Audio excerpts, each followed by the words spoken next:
Hi viewers, welcome to our channel. ప్రస్తుతం మనతో పాటు ఇమ్మంది రామారావు గారు సీనియర్ జర్నలిస్ట్ ఉన్నారు. వారితో ఒకసారి మాట్లాడదాం. సార్ నమస్కారం సార్. నమస్తే బాబు. సార్ మన నిన్న ప్రభాస్ గారి కల్కి 2898 మూవీకి సంబంధించిన ట్రైలర్ రిలీజ్ అవ్వడం మనం చూసాం సార్. సో ట్రైలర్ చూస్తే హాలీవుడ్ రేంజ్లో ఉంది అని చెప్పేసి అందరు కూడా మాట్లాడుకుంటున్నారు. ఆ విజువల్ ఎఫెక్ట్స్ కానివ్వండి, యాక్షన్ సన్నివేశాలు కానివ్వండి. అయితే ట్రైలర్లో చాలామంది కొన్ని క్వశ్చన్స్ మార్క్స్ అయితే అలా పడిపోయాయి. సినిమా చూసేదాకా వాటికి అయితే ఆన్సర్స్ అయితే తెలియకుండా ఉన్నాయి. అంటే ప్రభాస్ గారిని భైరవ అనే ఒక రోల్లో చూపించారు. మరి కల్కి ఎవరుంటారు, అసలు దీపికా పదుకునే గారి రోల్ ఏ విధంగా ఉండబోతుంది, ఇటువంటి అంశాలన్నీ కూడా. సో ట్రైలర్ చూసాక మీకు ఏమర్థమైందంటే ఏ విధంగా ఉండబోతుంది స్టోరీ, మరి మీ ఒపీనియన్స్ ఈ ట్రైలర్లో ఉన్న ప్లస్లు ఏంటి, మైనస్లు ఏంటి, మీ ఎంటర్ రివ్యూ ఏంటి సార్? అంటే ట్రైలర్ బట్టి కల్కి సినిమాని నాగ్ అశ్విన్ చేయడం పట్ల కొన్ని అనుమానాలు వ్యక్తమయ్యాయి. మహానటి లాంటి మెలో డ్రామా సినిమా తీసిన వ్యక్తికి ఈ కల్కి అనేటువంటి అప్డేట్ సినిమా తీయడం, అల్ట్రా మోడర్న్ సినిమా తీయడం, పాన్ ఇండియా సినిమా తీయడం, అంటే ఇండియాలోనే నెంబర్ 1 స్టార్ అనిపించుకున్నటువంటి ప్రభాస్తో తీయడం, ఆయన కత్తిమే స్వామి. నిజంగా నేను కొంత భయపడ్డా. ఎందుకంటే ప్రభాస్ అభిమానులు ప్రపంచవ్యాప్తంగా ఉన్నారు. ఈ వీడియోను కూడా చాలామంది చూస్తారు. వాళ్ళందరికీ ఒకటే మాట, ప్రభాస్ అభిమానులందరూ కూడా కల్కి సినిమా ఒక పండుగలో చూడవచ్చు. ఒకటి ముఖ్యంగా ఆయనకి ఇచ్చినటువంటి ఆ గెటప్, ఆహార్యం, ఆ గెటప్ చాలా ఫ్యాన్సీగా ఉంది. ఫస్ట్ ఆఫ్ ఇట్స్ కైండ్గా ఉంది. ఇంతవరకు ప్రభాస్ని ఆ విధంగా ఎవరు చూపించలేదు. సంథింగ్ స్పెషల్ ప్రభాస్లో ఉంది. అయితే ప్రభాస్ దేనికి సూట్ అవుతాడో ఆయన బాడీ లాంగ్వేజ్కి తగ్గట్టుగా కథ మలుచుకున్నారేమో అనిపిస్తుంది అన్నమాట. ఆ మధ్య చెప్పాను, ఇందులో బుజ్జి అనే ఒక కారు ఉంది, బ్రెయిన్ ఉన్న కారు. ఆ కారు తాలూకు యాక్టివిటీస్ ఉంటాయని చెప్పారు. అది ఏ మేరకు ఉంటుందో తెలియదు. కానీ ప్రభాస్ లాంటి హీరో పడుకుని మళ్ళీ బుజ్జి ఏమిటి అనే ప్రశ్నలు కూడా మనకు ఎదురవుతాయి. ఎందుకంటే ప్రభాస్ ఏమి చేసినా చూస్తారు. అది గ్రాఫిక్స్ అయినా చూస్తారు, స్పెషల్ ఎఫెక్ట్స్ అని చూస్తారు. నిజంగా ప్రభాసే ఆ విధంగా చూశారు, అది చేశాడని నమ్మేవాళ్ళు చాలామంది ఉన్నారన్నమాట. అలాంటప్పుడు ఆయన ద్వారా మరికొంచెం కథాపరమైనటువంటి సన్నివేశాలు, కథలోంచి వచ్చినటువంటి సన్నివేశాలను రూపొందించుకుంటే బాగుండేదని ఒక ఆలోచన. అయితే నా తాలూకు ఆలోచనలన్నీ కూడా పటాపంచలు చేస్తూ ఈ కల్కి cinema without the cinema rights ఒక 500 కోట్లకి అమ్ముడుపోయి అని తెలిసిన తర్వాత సినిమా చూసే కదా రైట్స్ కొంటారు. ఇది సామాన్యమైన సినిమా కాదని చాలా బాగా తీసుకుంటాడు, గొప్పగా తీసుకుంటాడని నేను నమ్ముతున్నాను. చూసిన తర్వాత ట్రైలరు అది నా నమ్మకం నిజమే అనిపిస్తుంది. సినిమాలో వచ్చినటువంటి సన్నివేశాల్లో ప్రతి ఒక్క సన్నివేశంలో కూడా ప్రభాస్ మనసు పెట్టి నటించాడు. ముఖ్యంగా యాక్షన్ సన్నివేశాల్లో చాలా బాగుంది. తర్వాత ఈ సినిమాలో ముఖ్యంగా కమల్ హాసన్ కూడా మర్చిపోలేని పెర్ఫార్మెన్స్ చేశాడు. ఒక విచిత్రమైన గెటప్లో, కమల్ హాసన్ని ఎప్పుడూ చూడలేని గెటప్లో ఆయన చూశాడు. తర్వాత దీపికా పడుకోన్, ఆ అమ్మాయిని పెట్టుకోవడంలో ఒక ఆంతర్యం ఉంది. భారతదేశమే కాకుండా ప్రపంచవ్యాప్తంగా చాలా క్రేజియెస్ట్ స్టార్ దీపికా పడుకోన్. అంటే ఆ ఇద్దరు ఆర్టిస్టులు, ఒక సమఉజ్జీలైన ఆర్టిస్టులు రొమాన్స్ చేస్తే ఎలా ఉంటుందని చూసేవాళ్ళు చాలామంది ఉన్నారన్నమాట. ఆ దీపికా పడుకోని ఇటు పెర్ఫార్మెన్స్కి అటు కెమిస్ట్రీకి కూడా వాడుకోవడం జరిగింది తెలివిగా నాగ్ అశ్విన్ అన్నమాట. ఈ సినిమా నిర్మాత అయినటువంటి అఫ్కోర్స్ మనకి అశ్విని దత్తు, అరవింద్ కూడా కావచ్చు. వాళ్ళకు కూడా సినిమా పట్ల, కథ పట్ల మంచి అవగాహన ఉంది కాబట్టి సినిమాని ఒక నెక్స్ట్ లెవెల్ రేంజ్కి తీసుకెళ్లారని నేను అనుకుంటున్నాను అన్నమాట.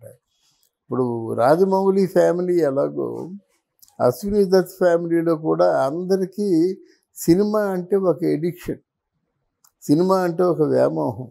దాంతో కసిగా తీసిన సినిమాలాగా ఈ కల్కి కనిపిస్తుంది అన్నమాట.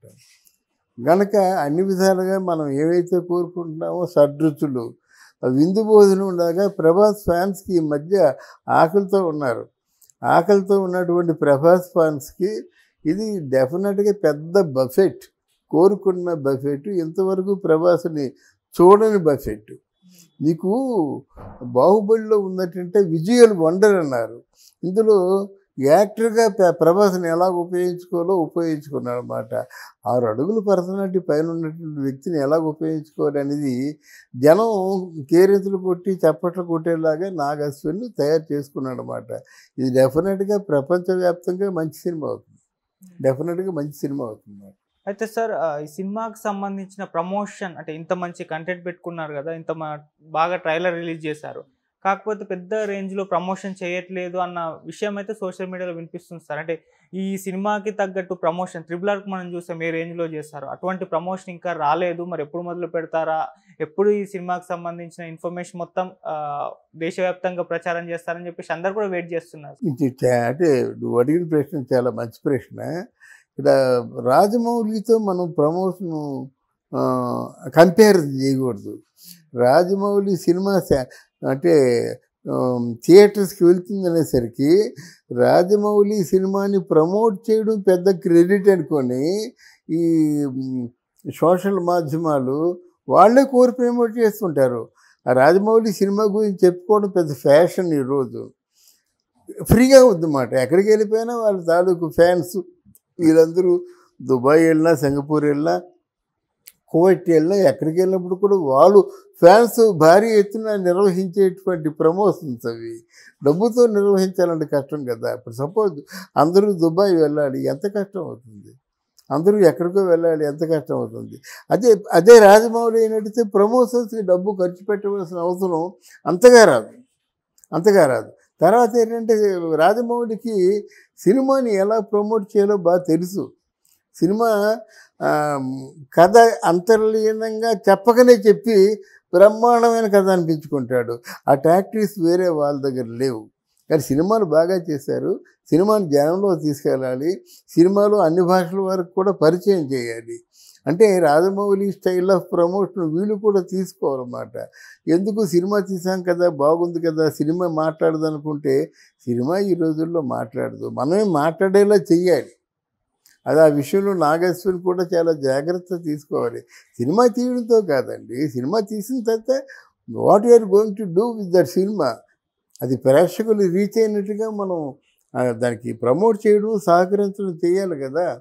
అది మీరు అన్నట్లుగా అది కరెక్ట్గా లేదని నాకు అనిపిస్తుంది అన్నమాట.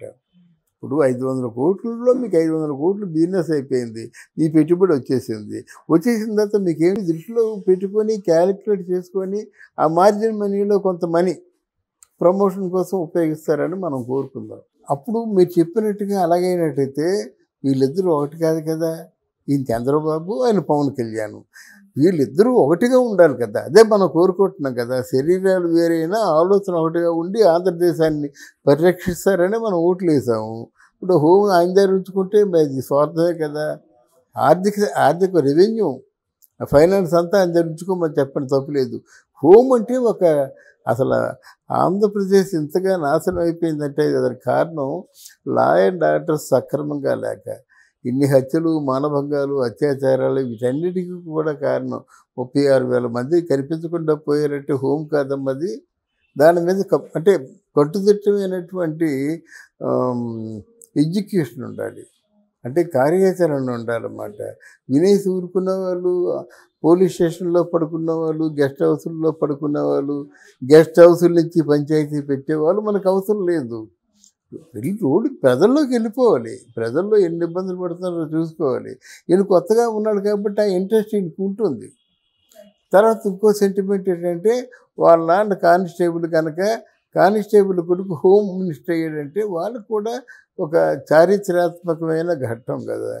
అందువల్ల హోమ్ కూడా ఇస్తే అది గౌరవించినట్టు ఉంటుంది. కానీ లేకపోతే అప్పుడు చంద్రబాబు గురించి ఆలోచించవలసి ఉంటుంది. Okay sir, thank you so much. Thank you అమ్మా.